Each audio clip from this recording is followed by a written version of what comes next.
السلام علیکم دوستوں، اگر آپ کو ہمارے چینلز کی ویڈیو پسند آ رہی ہیں تو ہماری حوصلہ افزائی کے لیے ہماری ویڈیوز کو لائک کریں، شیئر کریں، کمنٹس کریں اور ہاں، سب سے اہم بات، ہمارے چینل کو سبسکرائب کرنا مت بھولیے۔ شکریہ۔ السلام علیکم دوستوں، حضرت سید عثمان مروندی المعروف لال شہباز قلندر نے جب سیون شریف میں مستقل سکونت کا فیصلہ کیا تو آپ اسی جگہ آ کر قیام پذیر ہوئے جہاں آج آپ کا مزار اقدس ہے۔ اس علاقہ میں کوئی نیک کام نہیں ہوتا تھا، بلکہ یہاں تو فحاشہ عورتوں نے اپنے اڈے بنا رکھے تھے۔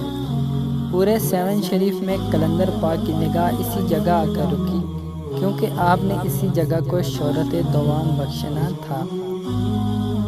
آپ کی اور بظاہر کسی بادشاہ کی آمد نہ تھی کہ تہلکہ مچ جاتا، بلکہ یہ آمد تو ایک فقیر درویش کی آمد تھی۔ چنانچہ اس علاقے میں کاروباری زندگی پر کوئی فرق نہ پڑا۔ فحاشائیں اسی طرح بن کر تیار ہوئیں اور ان کے گاہک اسی طرح سج دھج کر آ رہے تھے۔ کسی کو معلوم بھی نہیں تھا کہ اس علاقے میں کیسی متبرک اور نامور ہستی جلوہ گر ہو چکی ہے، مگر ہاں، انہیں یہ ضرور پتہ چلا کہ ایک فقیر نے آ کر ڈیرا لگایا ہے۔ انہوں نے یہ خیال کر لیا کہ فقیر ہے، چند دن یہاں رکے گا، پھر کسی دوسرے علاقے کی طرف چلا جائے گا۔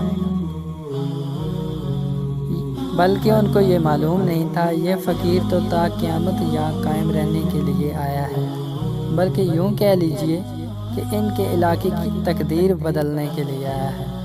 وہاں کے رہائشی تو یہ سوچ بھی نہیں سکتے تھے کہ یہ درویش ان کے غیر معروف علاقے کی وجہ شہرت بن جائے گا۔ دین والے اس علاقے کو اس درویش اور فقیر کے نام کی نسبت سے تعظیم دیں گے۔ سیون کو فقط سیون نہیں بلکہ سیون شریف کہہ کے پکارا جائے گا، کیونکہ یا اللہ کا برگزیدہ بندہ میوے خواب ہے۔ اب وہاں یہ ہو رہا تھا کہ جس فحاشہ عورت کے پاس کوئی گاہک آ رہا تھا وہ اپنے غلیظ مقصد میں کامیاب نہیں ہو رہا تھا۔ بظاہر ان مردوں کو کسی قسم کا نقص نہیں تھا، وہ ان عورتوں کے پاس آئے بھی معصوم مقصد کے لیے تھے، پھر بھلا وہ کیوں کامیاب نہ ہوتے؟ اکا دکا واقعات ہوتے تو شاید کوئی غور نہ کرتا۔ جب ہر عورت کے پاس یہی معاملہ ہوا تو پورے علاقے میں ایک پریشانی کی فضا چھا گئی۔ جب یہ بات پوری بستی میں پھیلی تو ان لوگوں نے دھیان دینا شروع کر دیا کہ آخر ایسی کون سی غیر معمولی بات ہوئی ہے کہ یہ صورتحال بن گئی ہے۔ فحاشہ عورتیں اور بدقماش و عیاش مرد اکٹھے ہو گئے اس پریشان کن مسئلے پر لگے بحث کرنے، مگر ساری بحث و عقارت جاتی ہوئی نظر آئی، کیونکہ بظاہر ان مردوں میں کوئی نقص نہ تھا۔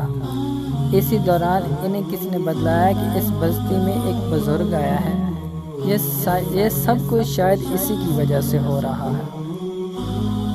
انہوں نے سوچ لیا یہ سارا کیا دھرا اسی درویش کا۔ اب دھیرے دھیرے انہیں معلوم ہوا کہ یہ تو صاحب کشف و کرامت بزرگ ہیں۔ سب لوگ آپ کے گرد جمع ہو گئے، لیکن آپ نے انہیں کوئی اہمیت نہ دی اور عالم جذب و مستی میں بیٹھے رہے، کسی کو کوئی نصیحت نہ کی، نہ کسی کا استقبال کیا۔ آہستہ آہستہ لوگ آپ کے قریب اور جمع ہونے شروع ہو گئے اور ان لوگوں نے اپنے سابقہ اعمال سے توبہ کر کے ہدایت حاصل کی۔ دوسری بات یہ ہوئی کہ یہ علاقہ ایک عرصے سے اپنی شادابی کھو چکا تھا، مطلب اس علاقے میں کوئی ہریالی نہیں تھی، لیکن جب ہی آپ کے قدم مبارک پڑے تو اس علاقے کو اللہ تعالیٰ نے آپ کی برکت سے سرسبز و شاداب کر دیا۔